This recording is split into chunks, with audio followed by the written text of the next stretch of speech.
오신 우리 성도님들을 환영하고 축복합니다. 오늘은 하나님께 꾸어드리는 것이라는 제목으로 함께 말씀을 나눠보려고 합니다. 제가 이번 주 가장 많이 들은 얘기가 무엇인 줄 아십니까? 피곤하시겠네요. 지금 웃으신 분들은 다 한마디씩 하신 분이시죠? 네, 고생이 많으십니다. 근데 제가 잠을 많이 잤는데도 피곤하시냐고 물어보셔서 많이 당황했습니다. 네. 저희 오늘 우리 박종태 목사님께서 말씀 선포하신 것처럼 정말 저희 교회 구름기둥과 불기둥 같은 분들이 저를 잘 도와주셔서 아직까지는 힘들지 않습니다. 네. 그리고 우리 청년 우리 분들도 정말 제가 항상 이렇게 카톡을 남깁니다. 아름다운 밤입니다 하면서 제가 필요한 것들을 남기면은 한 번도 아니라고 이야기한 적이 없고 네 알겠습니다 라고 하면서 도와주셔서 지금 일들을 잘 감당하고 있는 것 같습니다. 항상 이렇게 도와주시고 기도해 주셔서 감사합니다. 우리가 무언가 선행을 했을 때 대가를 바라지 않고 합니다. 그게 맞는 것이죠. 이 사람이 나에게 나중에 어떠한 도움을 했으니 나에게 어떤 것을 도와줘야 돼라는 그런 생각을 가지고 도와줬다면은 그것은 품앗이, 장기 투자 이 정도로 말할 수 있겠습니다. 선행은 투자가 아닙니다. 그러나 그러한 선행을 바라고 하는 것도 아니겠죠. 도움을 받는 나도 다른 사람에게 선행을 이어가는 것이 바로 선행이 우리가 이어지는 것입니다. 내가 도움을 받았으니 나도 다른 사람에게 선행을 하는 것, 이게 선행을 하면서 바라는 마음이라는 것입니다. 교회에서도 많은 구제와 선교들을 감당합니다. 세상에서 말하는 선행과 봉사도 교회가 많이 감당하는 것이죠. 세상에서 말하는 선행과 봉사와 교회에서 말하는 행하고 있는 이 선행과 봉사는 조금의 차이가 있습니다. 세상에서 말하는 선행과 봉사는 그 행위를 통해서 보람을 내가 느끼는 것, 또 좋은 영향력을 끼치는 것을 의미합니다. 그러나 교회에서 하는 선행과 봉사는 나의 보람보다 내가 받고 있는 은혜를 나누고 예수님의 성품을 닮아서 하는 것, 이게 더 가깝다고 말할 수 있습니다. 교회에서 봉사하고 선행하는 것에 보람을 느끼시는 분들도 계실 것입니다. 그러나 나의 개인적인 보람이 아니라 이 사역들을 통해서, 이 일들을 통해서 신앙의 성숙, 하나님을 더 바라볼 수 있음을 우리가 바라봐야 된다라는 것입니다. 이러한 은혜는 우리 한국교회 역사를 보면은 이 초기 선교 상황들을 가운데에서 우리가 찾아볼 수 있습니다. 정말 훌륭한 선교의 역사를 우리나라의 선교의 역사에서 찾아볼 수 있는데요. 우리나라 선교 역사가 훌륭하다고 쉽게 알 수 있는 것은 바로 이 성경책입니다. 세계 어느 나라에 가도 천주교, 기독교, 개신교 인구가 10%가 넘는데 여러 교단들이 존재하는데 성경과 찬송가가 통일되어 있는 국가가 그렇게 많지 않습니다. 거의 없다고 봐야 되겠죠. 지금 저희 나라도 개혁 한글 개혁 개정이 바뀌면서 좀 과도기를 겪었습니다. 그런데 우리나라가 어느 교회에 가서 공식적으로나 우리가 성경을 읽을 때 개혁 개정 또 새 찬송가를 사용합니다. 경우에 따라서 새번역 성경이나 현대인의 성경 번역을 인용하기도 하지만 공식적으로는 개혁 개정판을 우리가 사용합니다. 저희 대한예수교장로의 통합 측이 아니더라도 다른 교단에 가도 똑같이 우리나라는 이 성경책과 찬송가로 사용할 수 있는 것입니다. 우리나라는 당연히 이 성경책과 찬송가가 하나였기 때문에 신앙적으로 건강한 교회 아무 데나 가도 비슷한 예배 형식과 이 똑같은 성경책으로 예배를 드립니다. 그런데 다른 나라들, 또 기독교 국가들이라고 하는 나라들을 가면은 우리나라처럼 이렇게 성경책과 찬송가가 통일되어 있지 않습니다. 그런데 우리나라 선교가 그래서 더 대단하다라는 것입니다. 우리나라 선교 역사가 더 대단한 것은 한국교회에 들어온 이 선교사님들이 서로 경쟁하지 않고 서로 싸우지 않고 협력했다라는 것입니다. 이것도 또 쉽게 알 수 있는 것이 장로교 선교 정책을 보면은 네비우스 선교 정책이라는 것이 있었습니다. 평안북도, 그러니까 지금 북한이죠. 북한의 왼쪽 서쪽에 있는 이 평안 남북도와 서울 수도권을 중심으로 북장로교회가 담당하였습니다. 그리고 지금 우리가 호남지방 대전 밑에 있는 이 호남지방은 남장로교가 이 선교를 감당하여 있고, 함경남도 지금 북한의 오른쪽에 있는 강원도 위쪽에 있는 함경남북도는 캐나다 선교회가, 경상도는 호주 장로회가 이것들을 맡았습니다. 이러한 선교 정책도 대단했습니다. 서로 싸우지 않고 서로 지역들을 나눠서 협력하고 도왔습니다. 이러한 선교 정책도 대단했는데 한국의 자랑이 무엇이었냐면은 한국 교회에 들어온 이 선교사님들을 보니까 전도, 교육, 의료, 선교가 통합적으로 이루어졌다라는 것입니다.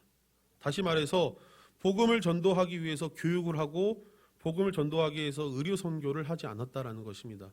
이해되지 않으시죠? 남장로교 선교사이셨던 호남신학대학교 초대 학장이신 조지 탐슨 브라운 이 학장님이, 선교사님이 본인의 박사 논문에서 이러한 내용들을 서술했습니다. 1940년 한국에서 두 번째로 큰 병원인 순천병원에서 긴급한 요청이 있어서 로저스 의사가 수술하기 위해서 갔다 라면서 긴 글을 썼습니다. 한 남자가 배에 복통이 찾아와서 치료하기 위해서 많은 무당들이 그 남자를 묶고 고문하였다고 합니다. 배가 아프니까 몸속에 있는 귀신을 쫓아내기 위해서 못, 철사, 가죽, 말, 발굽 등을 먹여서 그 사람들이 죽기 직전에 이 순천병원에 왔습니다. 그리고 로저스 의사는 그 남자의 위에서 못과 철사, 가죽, 말 발굽 등 3파운드 2온스의 양을 꺼냈다고 합니다. 이 3파운드 2온스를 제가 찾아보니까 1.5kg 정도가 됐다고 합니다. 그러니까 이렇게 무지했던 우리나라에 의료 선교가 들어와서 이 사람들이 예수를 믿었든 안 믿었든 다 치료해 줬다라는 것입니다. 선교를 보고할 때 이렇게 의료와 교육 선교 역시 중요한 부분으로 생각했습니다. 그 이유는 무엇이었냐면은 그 이유는 내가 선교사로서 니네 하나님 잘 믿어 하고 가버리면은 남아있는 사람들은 아무것도 할 수 없다라는 것입니다. 그래서 이 사람들에게 어떻게 하면 그리스도인으로 살아갈 수 있는지, 어떤 부분이 부족한지 고민하고 이 사람들에게 교육하고 의료 선교를 했다라는 것입니다. 정말 대단하지 않습니까? 나의 업적을 조금 남기기 위해서는 사실은 몇 명을 더 전도했냐, 몇 명의 세례 받았냐, 이러한 자료들을 좀 더 부각시켜서 선교사님들이 남겼어야 될 것인데, 호남 지역을 맡았던 이 남장로교 선교사님들의 사역들을 보니까 어떻게 의료 선교를 하였는지, 어떻게 이 사람들이 그리스도인으로서 부족함 없이 살아갈 수 있는지, 어떻게 교육했는지, 또 학교를 방학했을 때 이 사람들이 어떻게 전도할 수 있는지, 이런 고민들을 했다라는 것입니다. 조선인들은, 한국 사람들은 어떻게 그리스도인으로 살아가는데 부족하지 않는지 감자를 심는 방법, 농사법을 알려줬고 영어와 한글을 읽는, 또 성경 읽는 방법들을 이 선교사님들이 가르쳐 주셨습니다. 다시 말하지만 대가를 바라거나 나의 업적을 위해서라면은 이 선교사님들이 절대 이렇게 사역했으면 안 되죠. 더 멋있는 사역들, 교회를 더 많이 짓고 더 전도하고 더 그러한 사역들에 몰두했었어야 될 것입니다. 그러나 이 선교사님들은 그렇게 사역하지 않았다라는 것입니다. 단 한 명의 영혼을 소중하게 여겼다라는 것입니다. 선행은, 하나님의 선교는 바로 이렇습니다. 20세기의 미시오 데이라는, 다시 이것을 좀 한국말로 바꿔보면은 하나님의 선교에 대해서 이렇게 정의했습니다. 선교는 하나님께서 하신다. 당연한 말인데 우리는 이것들을 잊고 산다라는 것입니다. 그런데 우리는 착각하는 것이 있죠. 하나님께서 우리 교회에게 권한을 주셔서 세상에 복음을 선포했다. 우리는 그렇게 생각합니다. 이 말은 사실은 반절짜리 정답입니다. 하나님께서 세상을 향해서 교회에게 복음을 전할 수 있게 하셨습니다. 하지만 하나님의 선교는 하나님께서 하시는 것입니다. 하나님께서 세상을 향한 구원의 계획과 은혜를 베푸시는 그 하나님의 선교 가운데에서 교회가 그 선교들을 감당하는 것입니다. 이런 도식이 있습니다. 하나님, 교회, 세상. 하나님이 교회에게 고난을 주고 세상에 선포하는 것이 아니라 하나님과 세상 그리고 교회가 하나님의 뜻을 이루기 위해서 이 교회가 하나님의 사명을 감당하는 것이라는 것입니다. 선교는 하나님께서 하시는 것입니다.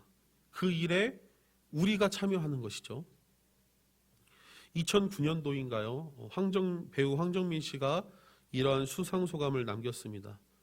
스태프가 차려놓은 밥상에 나는 숟가락만 얹었다. 아직도 회자되고 있는 수상소감입니다. 아주 겸손하게 이 수상소감을 했습니다.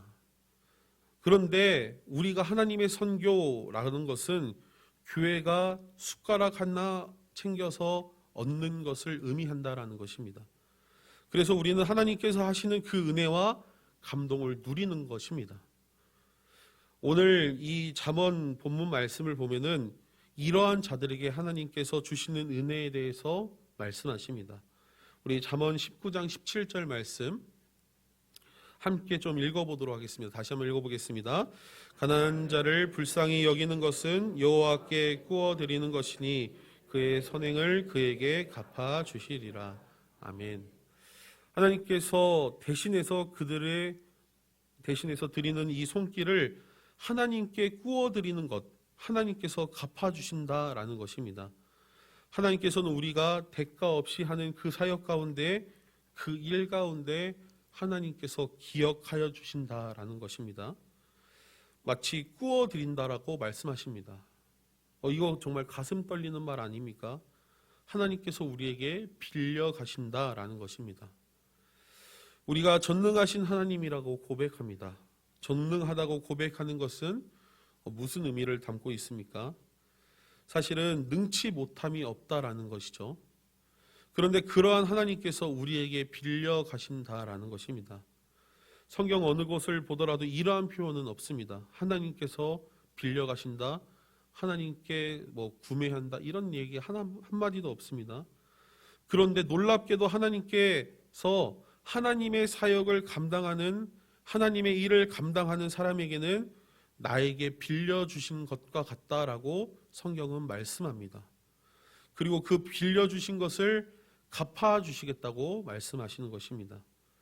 제가 이런 표현이 맞는 표현인지는 잘 모르겠지만 돈 많은 대기업 총수가 저한테 돈을 빌릴 일이 있을까요, 없을까요? 제가 지금 지갑에 한 12만 원 정도 있는 것 같은데 대기업 총수가 저한테 12만 원 정도를 빌릴 일이 있을까요? 없을 것 같은데요. 아마 제가 대기업 총수에게 돈을 빌린다라고 하면 이해가 되시겠지만 대기업 총수가 저한테 찾아와서 만 원만 빌려달라라고 하는 경우는 이 세상에 망해도 없을지 않을까 싶습니다. 좀 말도 안 되는 소리죠. 아마 네, 감사합니다. 네, 꼭 오면 빌려드리도록 하겠습니다. 네, 아마 대기업 총수가 기업가들이 지갑을 놓고 와서 만 원 정도 저한테 빌릴 경우가 있을 수도 있겠지만 사실은 그들이 저보다 많이 있는, 정말 상상할 수 없을 만큼 많이 있는 사람들이 저한테 빌린다라는 것은 사실은 거의 불가능한 일이죠. 은행을 상대로 아니면 나라를 상대로 돈을 빌리는 것이 그들은 더 쉬울 것입니다. 절대 우리에게 빌릴 일도 없고 빌려줄 수 있는 돈도 없습니다. 그런데 세상 만물을 창조하시고 전능하시고 무소부재하고 우리가 그렇게 고백하는 하나님께서 무엇 때문에 대기업 총수도 저희한테 빌리지 않는 그것들을 하나님께서 우리에게 구워 가시는 것일까요?